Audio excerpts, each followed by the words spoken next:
Juntos, aprendamos a escuchar la voz del Señor a través del estudio de su palabra.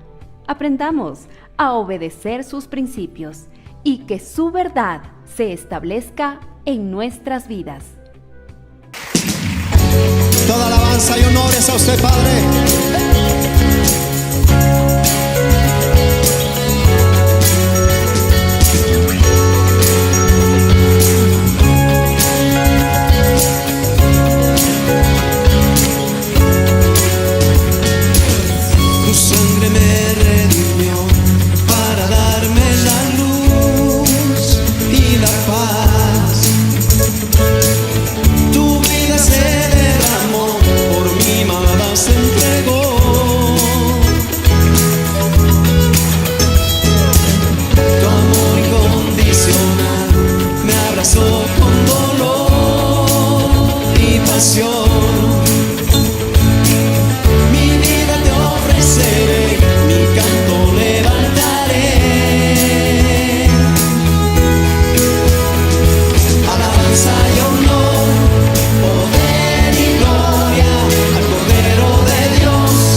Con tu contribución podemos seguir con la obra que el Señor nos ha encomendado. Hay diferentes formas de presentar nuestros diezmos y ofrendas. Si prefiere, puede hacerlo por medio de transferencia bancaria. Mientras reconozcamos que todo procede de Dios, vivamos en su temor y busquemos de su dirección en todas las áreas de nuestra vida, seremos prosperados, porque el Señor no es deudor de nadie. Amados hermanos, la bendición del Señor sea con cada uno de ustedes. Estamos viviendo tiempos donde precisamente las personas se encuentran en un estado de una búsqueda apasionada de la felicidad. ¿Te has dado cuenta? Todo el mundo quiere obviamente la felicidad.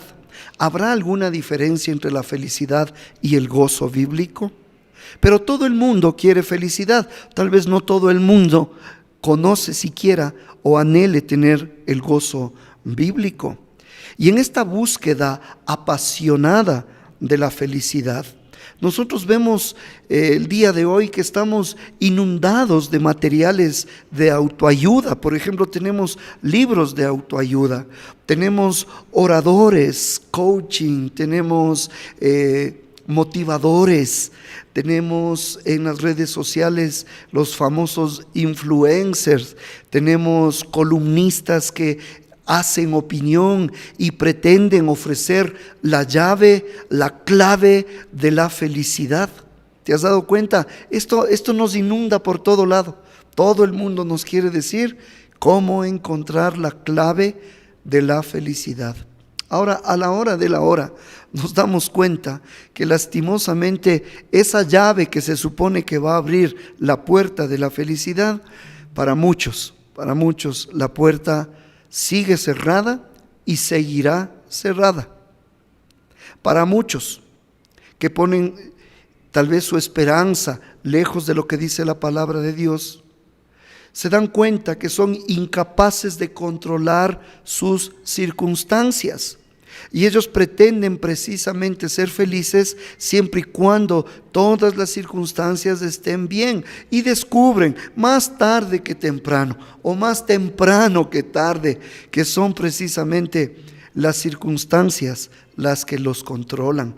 Ahora, hermanos amados, cada vez que estas personas buscan desesperadamente la felicidad a través de palabras, de ideas, de filosofías lejos de la palabra de Dios, se dan cuenta que, por ejemplo, en sus propios hogares, en sus propios trabajos, o inclusive, en sus propias relaciones, o en el caso de los cristianos, inclusive en la iglesia, se dan cuenta que todas estas cosas, los hogares, los trabajos, la iglesia, etcétera, etcétera, a la hora de la hora fallan en brindarles esa felicidad tan anhelada, tan esperada. Abandonan, por lo tanto, se deprimen, buscan algo nuevo. Ahora, con todo esto, en este torbellino de la vida, nunca parecen alcanzar lo que tanto anhelan, la felicidad. Tras un esfuerzo inútil por hallar la felicidad, puede ser en el placer, en la gratificación personal, se piensa que por ahí se puede encontrar la verdadera felicidad. Sin embargo, llegarán a la consabida conclusión, que ya lo vemos nosotros en la palabra, y que es acerca de lo que declaró en su momento el predicador en Eclesiastés 1:2, que dice: vanidad de vanidades, todo es vanidad. Por lo tanto, por un lado, si bien la felicidad, aquel sentimiento de alegría, porque esa es la felicidad, es un sentimiento de alegría, pero una alegría temporal, es una alegría fugaz. Esta clase de alegría en realidad nos elude, se hace a un lado, se hace el quite, porque así es esa clase de felicidad. Pero en el caso del gozo, el gozo que vemos nosotros en la palabra de Dios y el gozo que viene de parte del Señor, esa en cambio no nos elude, no, esa no es temporal, esa no nos visita como la felicidad nos puede visitar por ciertos momentos. El gozo es distinto. El gozo bíblico, amada familia, Nace de esa firme convicción de que Dios controla de manera soberana todos los sucesos de la vida para el bien de cada creyente, de cada hijo, de cada hija de Dios. Y por otro lado, el Señor, y esa es nuestra convicción, de que el Señor controla de manera soberana todos los sucesos, sí, para nuestro bien, pero sobre todo para la gloria de Él. Esta clase de gozo está al alcance de todos aquellos que rindan su vida a Jesucristo. Está al alcance de todos aquellos que se abracen a la obra redentora de Cristo y se abracen a su palabra, la pongan por obra y la obedezcan. De hecho, la Biblia, con respecto a esta clase de gozo, que es permanente, que viene de lo alto, a diferencia de esa felicidad temporal, de hecho ese gozo Dios lo ordena que cada creyente se regocije. Por ejemplo, en Filipenses capítulo 2, versículo 18. Colosenses capítulo 2, versículo 18 dice, es una orden. Y el Señor en este año nos está ordenando, regocíjate, gózate, como prediqué el domingo anterior, deleítate. Aquí dice, y asimismo, gozaos y regocijaos también vosotros conmigo, les dice el apóstol Pablo. Y aquí les está dando una orden, gozaos y regocijaos. En el capítulo 3, versículo 1 dice, por lo demás, hermanos, gozaos en el Señor. A mí no me es molesto el escribiros las mismas cosas y para vosotros es seguro. Yo te pregunto, ¿en realidad has comenzado este año buscando felicidad temporal o anhelas tener ese gozo que trasciende y que va más allá de las simples circunstancias? Por lo demás, hermanos, gozaos en el Señor. Esta es una orden. En el capítulo 4, versículo 4 de Filipenses, miren lo que dice, capítulo 4, versículo 4 dice, regocijaos en el Señor. Siempre, otra vez digo, regocijaos. Tremendo. El regocijarse entonces para el creyente es una orden. ¿Cuántas veces hemos bendecido a la congregación tomando las palabras del apóstol Pablo que declara ahí a la iglesia de Corinto cuando dice, por lo demás, hermanos, tened gozo? Mire, el gozo tiene que estar presente en la vida del creyente. Perfeccionaos, consolaos, sed de un mismo sentir y vivid en paz, y el Dios de paz y de amor estará con vosotros. Todo esto, pero mire lo primero que dice, por lo demás, hermanos, tened gozo. Me llama mucho la atención. Y cuando Pablo escribe a la iglesia en Tesalónica, es mucho más conciso, pero contundente. Dice, estad siempre gozosos. Así que el gozo, hermanos, no es una opción. El gozo en la vida del creyente es una experiencia real y es una orden de parte del Señor y de su bendita palabra. Ese gozo divino precisamente es el tema que vemos nosotros en este libro llamado Filipenses, un libro con apenas 4 capítulos, pero que estoy seguro que vamos a ser enriquecidos con la verdad de esta palabra. Ahora, la palabra griega para gozo, tanto en su forma sustantiva como también en su forma verbal, se menciona más de 12 veces en estos 4 capítulos que vamos a estudiar en las siguientes semanas. Más de 12 veces la palabra gozarse, gozaos o sus equivalentes. Debemos entender que tanto las circunstancias del apóstol Pablo, el autor de este libro, como las circunstancias de los destinatarios de esta breve epístola, precisamente no era lo que podría considerarse una fuente de gozo y de felicidad, y que las circunstancias estaban bien y que todo era color de rosa. No, todo lo contrario. Por ejemplo, el apóstol Pablo estaba prisionero en Roma cuando escribe esta carta, con todo lo que eso implica. En una celda húmeda, de seguro puesto cadenas, mal alimentado, con frío, etcétera. Y es precisamente en medio de esa situación, cuando Pablo se encuentra prisionero en Roma, cuando escribe esta carta, una carta cuyo énfasis es el gozo, y escribe a su amada congregación que se encuentra en la ciudad de Filipo. Esta iglesia tampoco es que estaba pasando todo bien y todo color de rosa, no. Es por eso que estas palabras aplican a la iglesia el día de hoy. Iglesia, Dios es fiel, regocijaos en el Señor. Iglesia, Dios es fiel, gozaos en el Señor. Por lo demás, hermanos, tened gozo. Pocas experiencias de esa vida turbulenta que tuvo el apóstol Pablo desde su impresionante conversión. Usted recuerda ahí camino a Damasco, aproximadamente unas 3 décadas antes de que escribiera este libro. Había enfrentado el apóstol Pablo situaciones y circunstancias muy difíciles y muy adversas, y le aseguro que el que busca felicidad no va a ser feliz debajo del sol, porque la felicidad está condicionada a las circunstancias. Vemos nosotros que en la vida, por ejemplo, del apóstol Pablo, él había enfrentado una oposición violenta, implacable, tanto de los gentiles como también de sus propios compatriotas judíos que no creían al mensaje del evangelio. No era fácil para Pablo. Todo su caminar cristiano no fue fácil. Después de su conversión, recuerda lo que nos dice la Escritura. Después de su conversión, el apóstol Pablo hace una proclamación osada y valiente acerca del evangelio. ¿Y qué es lo que provoca cuando predica el verdadero evangelio? Lo que debe provocar el día de hoy. Hoy la gente va a las iglesias, hoy tal vez tú te sintonizaste porque quieres escuchar un mensaje que solamente te anime, pero sabes que cuando se predica el evangelio más de una vez terminamos desanimados. Cuando se predica el verdadero evangelio más de una vez terminamos confrontados. Eso sucedió en la vida del apóstol Pablo.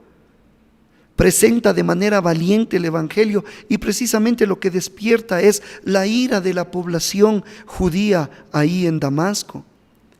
La Biblia nos dice que estas personas procuraron matarlo. ¿Por qué? Por haber predicado el evangelio. Así que el apóstol Pablo tuvo que escapar de allí en la noche, escondido en una canasta que bajaron por el muro de la ciudad. Luego dice la Biblia que tuvo que huir de este sector de Iconio, fue apedreado y dado por muerto en Listra.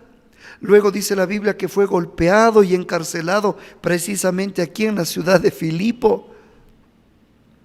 Tuvo que huir de Tesalónica después de que su predicación también provocara tremendo alboroto.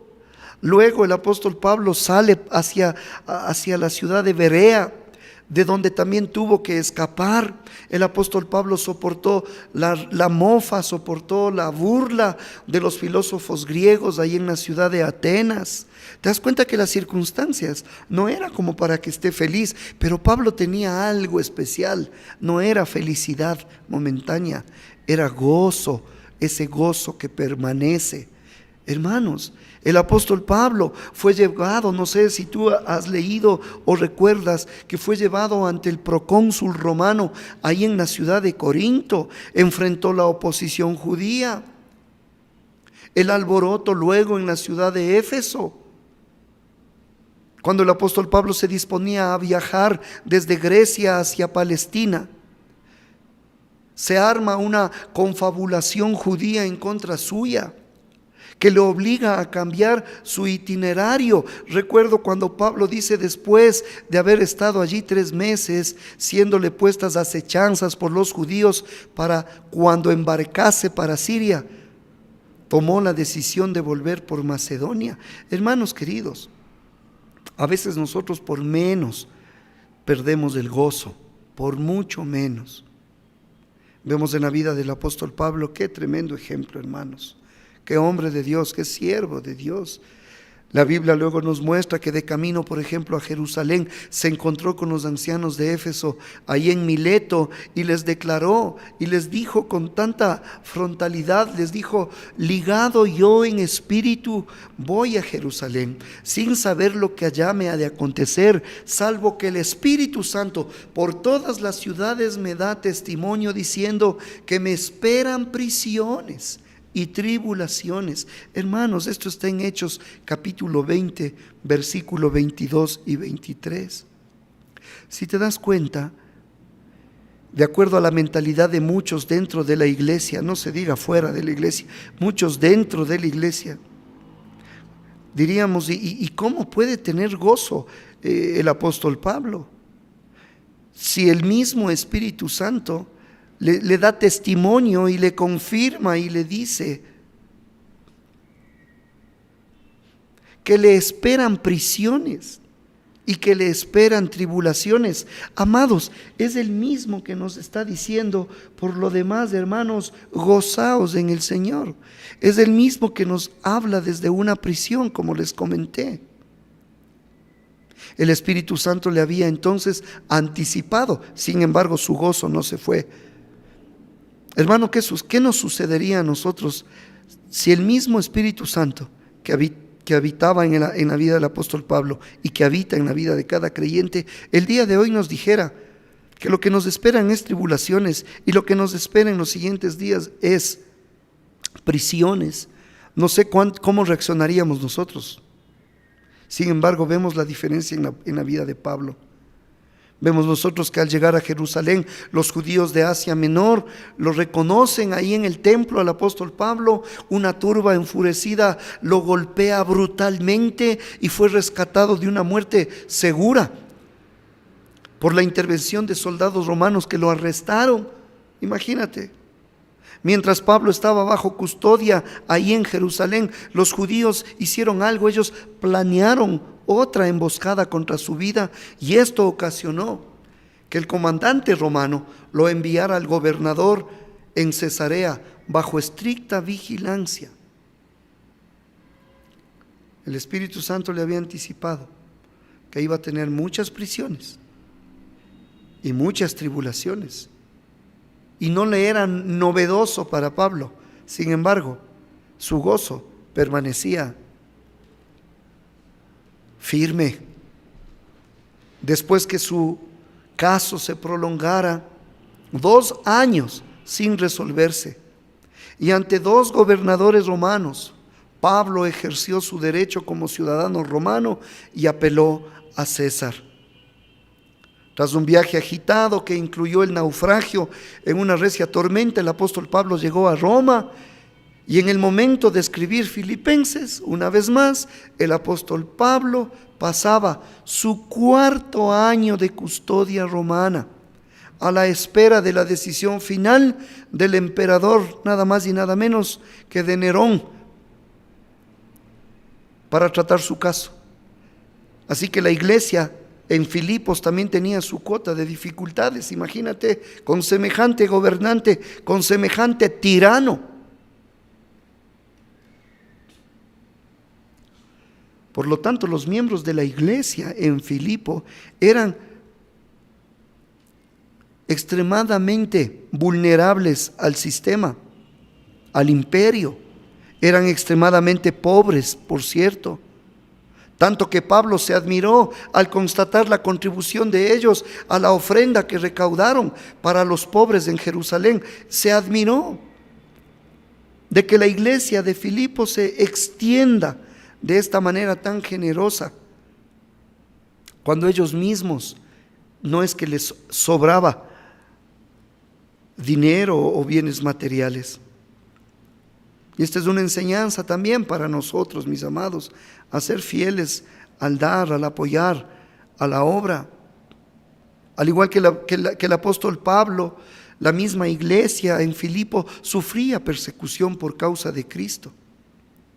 Peor aún, eran atacados por falsos maestros, y para rematar, para colmo de males, una pelea entre 2 mujeres destacadas de la congregación como lo hemos de estudiar en su momento, que nosotros lo vemos aquí. Su nombre es, en el capítulo 4, versículo 2, estamos en Filipenses: ruego a Evodia y a Síntique que sean de un mismo sentir en el Señor.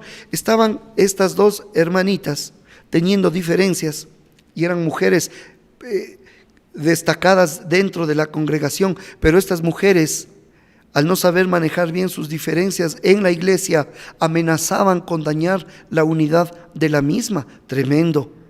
Ya vamos a estudiar luego, hemos de llegar a analizar ese pasaje. Recuerde que en el libro de Filipenses apenas tenemos cuatro capítulos. Y en estas semanas vamos a ser bendecidos y enriquecidos con la enseñanza de este precioso libro, para que podamos transitar en este año 2025 con gozo. Aprendamos a gozarnos, ¿sí? Como dice en su momento el comentarista bíblico, dice que al estudiar el libro de Filipenses aprendemos a tener gozo, ¿sí? Y a identificar los ladrones del gozo. Y los ladrones del gozo son las circunstancias, las cosas, las personas y las preocupaciones. Estas cuatro vemos reflejados en cada capítulo de Filipenses, los 4 capítulos de este libro. Los ladrones del gozo, les repito, ¿sabe cuáles son? Las circunstancias, las cosas, las personas y las preocupaciones. Cada capítulo trata cómo identificar a estos ladrones y cómo obtener victoria y experimentar verdadero gozo. Ahora, en la vida del apóstol Pablo, pese a las circunstancias que vive Pablo, el autor de esta carta, y también a pesar de las circunstancias de los destinatarios, o sea, de la misma iglesia, el gozo que vemos nosotros en estos 4 capítulos satura, hermanos, satura este libro, esta carta a los filipenses, tanto que puede llamarse tranquilamente la epístola del gozo. Lo mencionaba en su momento otro comentarista bíblico y decía que el gozo es la música que resuena en esta epístola, la luz que esparce en toda ella. 4 capítulos. La epístola entera irradia gozo y felicidad, y eso es cierto. Aquellos que estudian, como lo vamos a hacer nosotros, porque esta apenas es la introducción del estudio de este libro, aquellos que estudian, aquellos que toman en cuenta su enseñanza y aquellos que aplican sus principios aprenderán cómo su autor humano, el apóstol Pablo, aprenderán de él el secreto para tener gozo, paz y contentamiento en medio de cualquier circunstancia. Ya lo dijo él ahí en el capítulo 4, versículo 11 al 13. No lo digo porque tenga escasez, pues he aprendido a contentarme cualquiera que sea mi situación. Sé vivir humildemente y sé tener abundancia. En todo y por todo estoy enseñado, así para estar saciado como para tener hambre, así para tener abundancia como para padecer necesidad. Todo lo puedo en Cristo que me fortalece. Amados hermanos, entramos entonces a esta aventura preciosa. Apenas el día de hoy estoy dando una introducción a este libro. Recuerda, por un lado el autor, el apóstol Pablo, por otro lado los destinatarios, la iglesia de Filipo. Y precisamente al considerar por un momentito a la iglesia filipense fue la primera que fundó Pablo en Europa. El apóstol Pablo llegó a Filipos en su segundo viaje misionero, siendo dirigido de manera poderosa, obviamente, por el Espíritu Santo. Eso dice la palabra en Hechos capítulo 16, versículo 9 al 10. Hechos 16, 9 al 10 dice: y se le mostró a Pablo una visión de noche. Un varón macedonio estaba en pie, rogándole y diciendo: pasa a Macedonia y ayúdanos. Cuando vio la visión, enseguida procuramos partir para Macedonia, dando por cierto que Dios nos llamaba para que le anunciásemos el evangelio. Hermanos queridos, aunque los primeros convertidos en la ciudad de Filipo eran judíos o judíos prosélitos. ¿Quiénes eran estos judíos prosélitos? Aquellos que siendo gentiles abrazaban el judaísmo. Ellos, judíos o judíos prosélitos, estaban viniendo a los pies de Cristo. Sin embargo, los gentiles eran mayoría en la congregación. El hecho de que no hubiera sinagoga en la ciudad de Filipo a nosotros ya nos da una idea de que la mayoría de la congregación en Filipo eran gentiles. Pues de lo contrario, las mujeres a quienes el apóstol Pablo, por ejemplo, encontró primero ahí en Filipo, no estarían reunidas fuera de la ciudad el día sábado, porque si hubiesen tenido una sinagoga, hubiesen estado en ese lugar. Eso prueba que la ciudad contaba con una limitada población judía. El nacimiento de la iglesia fue marcado por la admirable conversión de una mujer llamada Lidia. Era una mujer, dice la Biblia, prosélita, o sea, gentil, que abrazó el judaísmo. Pero también dice la Biblia que era una mujer adinerada. También vemos aquí en la ciudad de Filipo al famoso carcelero de Filipo. ¿Usted recuerda? Cuando queriendo matarse el mismo carcelero, Pablo lo detiene y hace la pregunta: ¿qué haré para ser salvo? Cree en el Señor Jesucristo y serás salvo tú y tu casa. Todo eso sucedió en esta iglesia en la ciudad de Filipo, ahí en el Asia Menor.